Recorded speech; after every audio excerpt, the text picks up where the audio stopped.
Yo te quiero amar y tocar tu corazón y rendirme a tus pies, oh mi Señor. Quiero estar cerca de ti y adorarte con todo mi ser y rendirte toda gloria. Aleluya. Aleluya.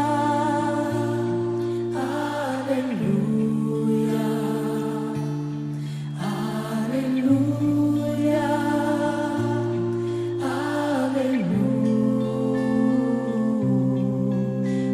Aleluya. Ven, Señor, ahora. Cuando sienta yo caer, firme en ti estaré, pues tú